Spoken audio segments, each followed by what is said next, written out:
ಇರುವಂತಹ ಅಂಗಡಿಗಳನ್ನ ತೆರವು ಮಾಡಲಾಗಿತ್ತು. ಈ ವಿಚಾರಕ್ಕೆ ಸಂಬಂಧಪಟ್ಟಂತೆ ಪ್ರತಿಭಟನೆಯನ್ನ ಮಾಡಿದ್ರು. ಸಾಕಷ್ಟು ಅಂಗಡಿಯ ಮಾಲೀಕರು ಪ್ರತಿಭಟನೆಯನ್ನ ಮಾಡಿದ್ರು.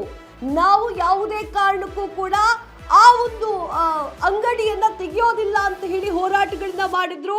ಈ ವಿಚಾರಕ್ಕೆ ಸಂಬಂಧಪಟ್ಟಂತೆ ಡಿ.ಕೆ. ಶಿವಕುಮಾರ್ ಅವರು ಪ್ರತಿಕ್ರಿಯೆಯನ್ನ ನೀಡಿದ್ದಾರೆ. ಫುಟ್ಪಾತ್ ತೆರವಿಗೆ ಬೀದಿ ಬದಿ ವ್ಯಾಪಾರಿಗಳ ಆಕ್ರೋಶ. ಬೆಳಗಾವಿಯಲ್ಲಿ ಸಿಎಂ ಡಿ.ಕೆ. ಶಿವಕುಮಾರ್ ಅವರ ಪ್ರತಿಕ್ರಿಯೆ. ಬೀದಿ ವ್ಯಾಪಾರಿಗಳ ಜೊತೆಗೆ ಚರ್ಚೆಯನ್ನ ಮಾಡ್ತೇನೆ ಎಂದಿರುವಂತಹ ಸಿಎಂ ಶಾಸಕರ ಜೊತೆ ಸಭೆಯನ್ನ ನಡೆಸಿ ಅಭಿಪ್ರಾಯ ಕೇಳಿದ್ದೇನೆ. ಬೀದಿ ಬದಿ ವ್ಯಾಪಾರಿಗಳಿಗೆ ತೊಂದರೆ ಮಾಡುವ ಉದ್ದೇಶವಿಲ್ಲ. ವ್ಯಾಪಾರಿಗಳಿಗೆ ನೀಡಿರುವಂತಹ ಗುರುತಿನ ಚೀಟಿ ಪರಿಶೀಲನೆ ಅಷ್ಟೇ. ಸರ್ಕಾರ ನಿಗದಿಪಡಿಸಿದಂತಹ ರಸ್ತೆಯಲ್ಲಿ ವ್ಯಾಪಾರ ಮಾಡಲಿ. ಬೆಳಗಾವಿಯಲ್ಲಿ ಸಿಎಂ ಡಿ.ಕೆ. ಶಿವಕುಮಾರ್ ಅವರು ಹೇಳಿಕೆಯನ್ನ ನೀಡಿದ್ರು. ಏನ್ ಹೇಳಿದ್ರು? ಫುಟ್ಪಾತ್ನಲ್ಲಿ ಎಲ್ಲಂದ್ರಲ್ಲಿ ಪಾದಚಾರಿಗಳಿಗೆ ತೊಂದರೆಯನ್ನ ಕೊಡುವ ಅವಶ್ಯಕತೆ ಇಲ್ಲ. ನಿಮ್ಗೆ ಅಂತ ಒಂದು ಜಾಗವನ್ನ ಮೀಸಲಿಟ್ಟಿದ್ದೇವೆ, ಅಲ್ಲಿ ಹೋಗಿ ವ್ಯಾಪಾರ ಮಾಡ್ಕೊಳ್ಬಹುದು. ವ್ಯಾಪಾರಿಗಳಿಗೆ ನೀಡಿರುವಂತಹ ಗುರುತಿನ ಚೀಟಿಯ ಪರಿಶೀಲನೆ ಮಾಡ್ತಾ ಇದ್ದೇವೆ ಅಂತ ಹೇಳಿ ಡಿ.ಕೆ. ಶಿವಕುಮಾರ್ ಅವರು ಈ ರೀತಿಯಾದ ಹೇಳಿಕೆಯನ್ನ ಬೆಳಗಾವಿಯಲ್ಲಿ ಕೊಡ್ತಾರೆ. ಆದ್ರೆ ಓಕೆ, ಆದರೆ ಫುಟ್ಪಾತ್ ವ್ಯಾಪಾರಿಗಳು ಮಾಡ್ತಾ ಇರುವಂತಹ ಪ್ರತಿಭಟನೆಗೆ ಡಿ.ಕೆ. ಶಿವಕುಮಾರ್ ಅವರು ಯಾಕೆ ಬಂದಿಲ್ಲ? ಗುರುತಿನ ಚೀಟಿ ತೋರಿಸಿ ಹೋಗೋದಷ್ಟೇ ಅಲ್ವಾ? ಅಲ್ಲಿ ಯಾಕೆ ಬಂದಿಲ್ಲ? ಅವ್ರ ಜೊತೆ ಯಾಕೆ ಮಾತಾಡಿಲ್ಲ?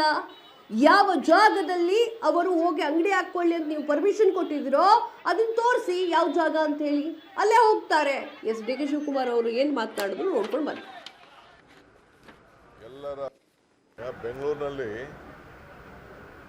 ನಾನು ಬೆಂಗಳೂರು ಮಿನಿಸ್ಟರ್ ಆಗಿದ್ದಾಗ ಎಲ್ಲ ಶಾಸಕರನ್ನೆಲ್ಲ ಕರೆಸಿದ್ದೆ.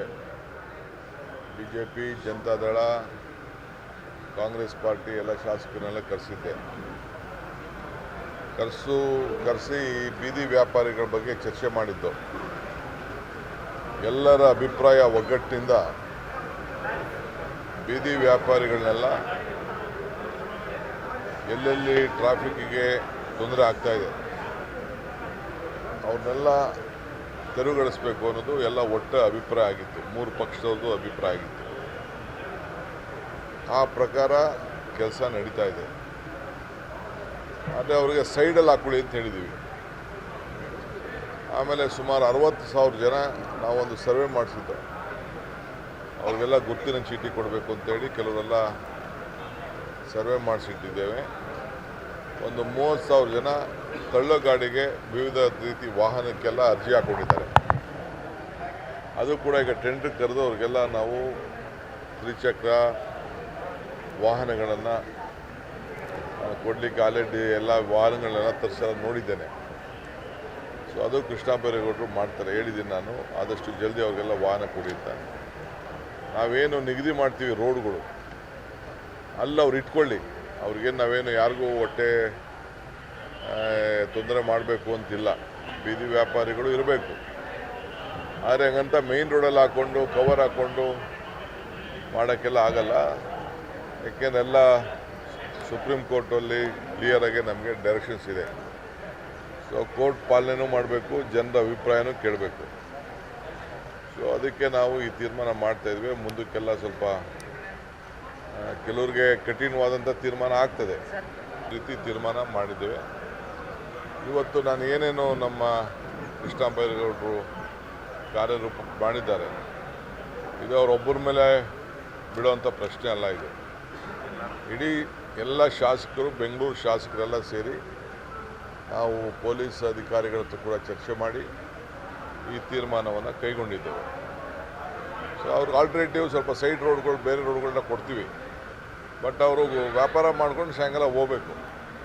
ತಳ್ಳ ಗಾಡಿ ತೊಗೊಬರ್ಬೇಕು, ಇಟ್ಕೋಬೇಕು, ಹೋಗಬೇಕು. ಅಲ್ಲೇ ಟೆಂಟ್ ಹಾಕ್ಕೊಂಡು ಕೂತ್ಕೊಳ್ಳೋಕ್ಕಾಗಲ್ಲ. ಸೊ ಎಲ್ಲ ನಾಗರಿಕರಿಗೆಲ್ಲ ಅವ್ರವ್ರ ಬದುಕು, ಅವರವರ ಪಾಪ ಆಸ್ತಿ ಮುಂದೆ, ಮನೆ ಮುಂದೆ ಹಾಕ್ಕೊಂಡ್ರೆ ಯಾರು ಸುಮ್ಮನೆ ಇರ್ತಾರೆ. ಅದಕ್ಕೆ ನಾವು ನಿಗದಿ ಮಾಡ್ತೀವಿ. ನಿಗದಿ ಮಾಡಿದ ಪ್ರಕಾರ ಅವರು ಮಾಡ್ಕೊಂಡು ಹೋಗ್ಬೇಕು.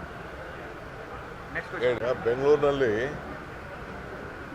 ನಾನು ಬೆಂಗಳೂರು ಮಿನಿಸ್ಟರ್ ಆಗಿದ್ದಾಗ ಎಲ್ಲ ಶಾಸಕರನ್ನೆಲ್ಲ ಕರೆಸಿದ್ದೆ.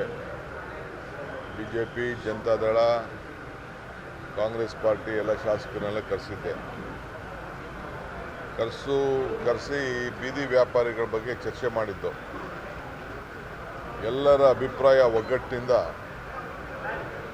ಬೀದಿ ವ್ಯಾಪಾರಿಗಳನ್ನೆಲ್ಲ ಎಲ್ಲೆಲ್ಲಿ ಟ್ರಾಫಿಕ್ ಸಂಪೂರ್ಣ ನ್ಯೂಸ್ ಇದು ನೊಂದವರ ಧ್ವನಿ.